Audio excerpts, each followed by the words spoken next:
अस्सलामुअलैकुम, this is dietitian महर और आज मैं आपको बताऊंगी 3 ऐसी छुपी हुई गलतियों के बारे में जो हो सकता है कि आप कर रहे हो और वो आपके वेट लॉस में रुकावट बन रही हो।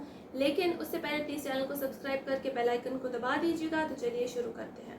मिस्टेक नंबर 1, अगर आप एक प्रॉपर डाइट ले रहे हैं, एक्सरसाइज भी कर रहे हैं, लेकिन फिर भी आपका वेट कम नहीं हो रहा, तो उसकी वजह नींद की कमी हो सकती है। अगर आप किसी भी वजह से अपने आप को नींद से महरूम कर रहे हैं तो उसकी वजह से आपकी बॉडी में कॉर्टिसोल नामी हार्मोन की सेक्रीशन यानी उसका अखराज जो है वो बढ़ जाता है, जो कि बॉडी के अंदर फैट की स्टोरेज यानी फैट के जमा होने के अमल को बढ़ाता है, जिसकी वजह से हमारा वज़न बढ़ने लगता है।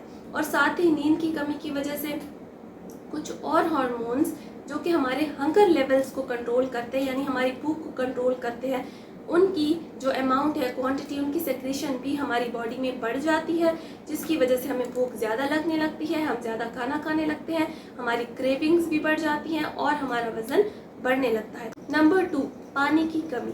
अगर आप अपनी ज़रूरत से बहुत कम पानी पीते हैं तो ये भी आपके वेट लॉस में रुकावट की वजह हो सकती है, क्योंकि पानी की कमी की वजह से हमारा मेटाबॉलिज्म यानी खाना हजम करने का जो अमल है वो बहुत ही आहिस्ता स्लो हो जाता है। नंबर 3, अगर आप डाइटिंग के दौरान ऐसे खानों का, ऐसी चीज़ों का इस्तेमाल कर रहे हैं जिस पे diet food, low calorie food या नो कैलोरीज फूड लिखा हुआ है, तो ये आप अपने साथ धोखा कर रहे हैं, क्योंकि ऐसा कुछ होता नहीं है। इन चीज़ों में आर्टिफिशियल स्वीटनर्स होते हैं और कहीं ना कहीं छुपी हुई कैलोरीज होती है जो कि आपके वजन को बढ़ा रही होती हैं और कम होने से रोक रही होती है।